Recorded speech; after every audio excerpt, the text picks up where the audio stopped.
President Donald Trump had claimed that the U.S. is developing a super-duper missile capable of reaching speeds far greater than any system available to rivals, including Russia and China. During an unveiling ceremony for the new Space Force flag at the White House, Trump compared the U.S.'s military capabilities with that of adversaries and stated the U.S. was working on a missile capable of reaching a speed that would be the fastest in the world by a factor of almost 3. Trump had said, "I call it the super-duper missile, and I heard the other night 17 times faster than what they have right now, when you take the fastest missile we have right now." Chief Pentagon spokesman Jonathan Hoffman seemed to confirm the president was referring to hypersonic weapons in a reply to a tweet and stated, "The Department of Defense is working on developing a range of hypersonic missiles to counter our adversaries." At the time, many experts were circumspect since the weapon seemed to have been conceptualized, designed, and developed in record time.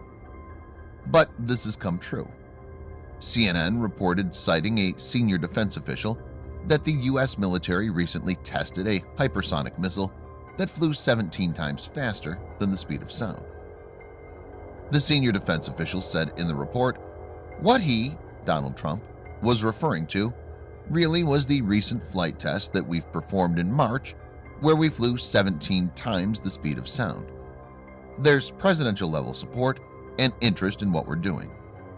The official told CNN, trying to defend against a hypersonic vehicle, that uncertainty in trajectory becomes very difficult to deal with, and defenses become very difficult because you've coupled very high speed with uncertainty in flight trajectory.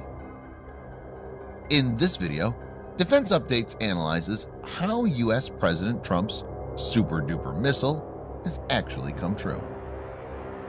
Let's get started. This video is sponsored by War Thunder. If you are, like us, fascinated by military vehicles and technology, I recommend you give War Thunder a try.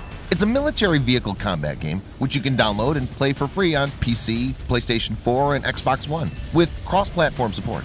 It has a huge variety of more than 1,200 playable aircraft, tanks, helicopters, and ships from the 1930s to the 1990s, which you can take to battle on land, in the air, and at sea on more than 80 theaters of war. War Thunder's been kind enough to offer all Defense Updates viewers a special bonus, which will grant you a free premium tank, aircraft, or ship, and 3 days of premium account time for registering using our link in the description below. So take the plunge and join more than 20 million players from around the world.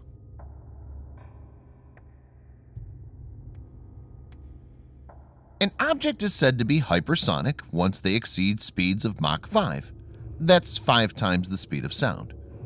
This is about 1,715 meters per second, or 3,836 miles per hour, which is 6,174 kilometers per hour. There are currently 3 methods being applied to make hypersonic weapons.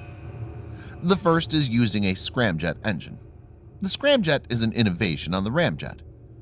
Ramjet engine can power flight to supersonic speeds, but scramjet can enable the missiles to reach hypersonic speeds. The scramjet engine can power a hypersonic cruise missile. The second is through the use of ALBM, or Air-Launched Ballistic Missile. As the name suggests, this kind of missile is ballistic in nature, but is launched from the air, unlike traditional ballistic missiles, which are launched from land or sea-based platforms. The third is using HGV, or Hypersonic Glide Vehicle. In this method, the system is launched to extremely high altitudes using ballistic missile or an aircraft where it skips across the Earth's upper atmosphere. The vehicle then separates from the carrier and glides back to Earth towards its intended target, attaining hypersonic speed. The U.S. is known to be working on 2 approaches, scramjet missile and HGV. The weapon U.S. President Trump is talking about is most probably Arrw, or AGM-183A, Air-Launched Rapid Response Weapon. Viktor Murakovsky, editor-in-chief of the Russian periodical Arsenal of the Fatherland, had theorized that the super-duper missile is, in fact, the AGM-183A Air-Launched Rapid Response Weapon. Journalist Nick Schifrin had advanced a similar contention, as has the China Times.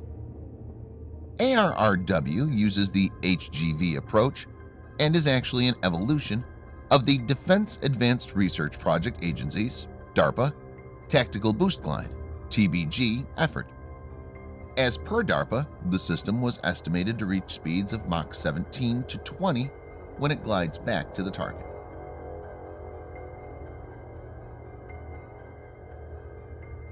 Countries like Russia and China have been developing sophisticated layered air defenses.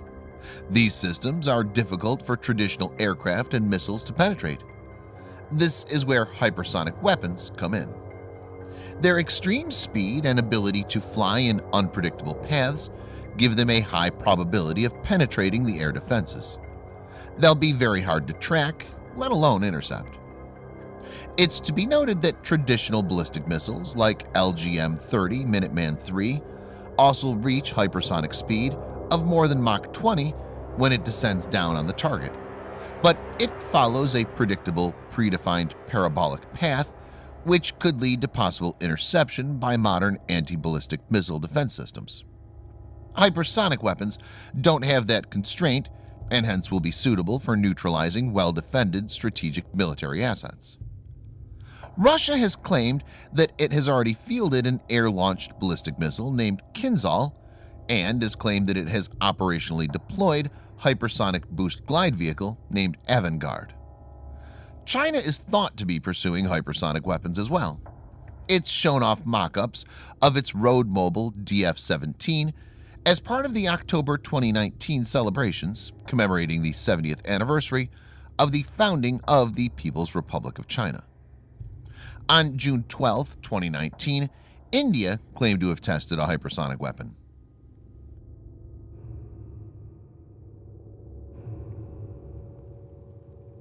In 2017, Lockheed Martin won the contract to begin Air-Launched Rapid Response Weapon, or ARRW, development. The company had stated it wanted to meet the desired production target within 3 years. The U.S. Air Force had announced that it has conducted the first captive carry flight test of the AGM-183A Air-Launched Rapid Response Weapon, or Arrw. The test was conducted from a B-52H bomber in June of last year. Testing and optimization of the weapon is expected to carry on till 2021. Will Roper, the Assistant Secretary of the Air Force for Acquisition, Technology and Logistics, said in a statement about the flight test, "We set out an aggressive schedule with ARRW. Getting to this flight test on time highlights the amazing work of our acquisition workforce and our partnership with Lockheed Martin and other industry partners." He added, "We're using the rapid prototyping authorities provided by Congress to quickly bring hypersonic weapon capabilities to the warfighter. This type of speed in our acquisition system is essential. It allows us to field capabilities rapidly to compete against the threats we face."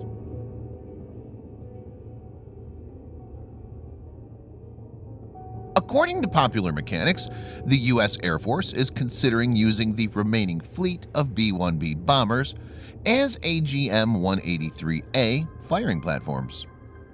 B-1B has an extended range of 5,900 miles or 9,400 kilometers and a service ceiling of 60,000 feet.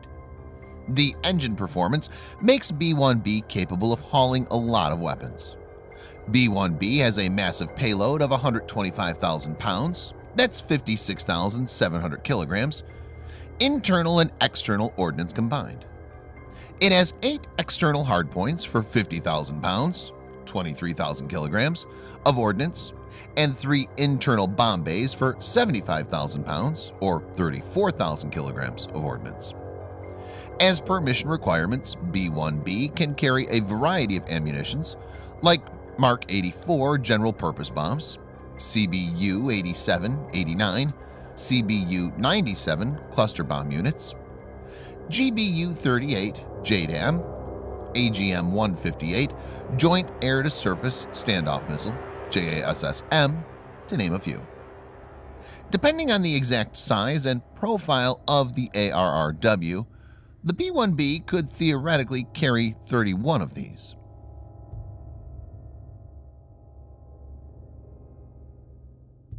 The U.S. Defense Department is clear about the aim with which it's pursuing hypersonic weapons.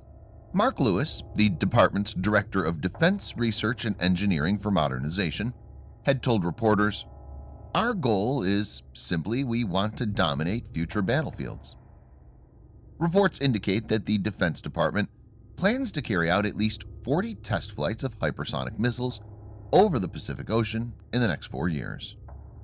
President Trump had told reporters, "We have no choice. We have to do it with the adversaries we have out there," naming China and Russia. In 2017, the Pentagon was spending about $800 million on hypersonic weapon programs. That nearly doubled the following year, then rose to $2.4 billion a year later and hit $3.4 billion this year. U.S. military has been criticized for falling behind Russia and China when it comes to hypersonic weapons. It's now getting its act together and is accelerating the efforts. The three services of the U.S. military are targeting a very aggressive timeline. The U.S. Army wants a mobile, land-based capability fielded around 2023. The U.S. Navy wants its ship-launched capability fielded in 2023, followed by a submarine-launched missile in 2024. And the U.S. Air Force is looking to field its air-launched version in 2022. It'll be interesting to see how things go. Thanks for watching. Subscribe for more videos like this. Hit the like button if you find the video interesting, and kindly provide your feedback in the comment section. This will help us improve.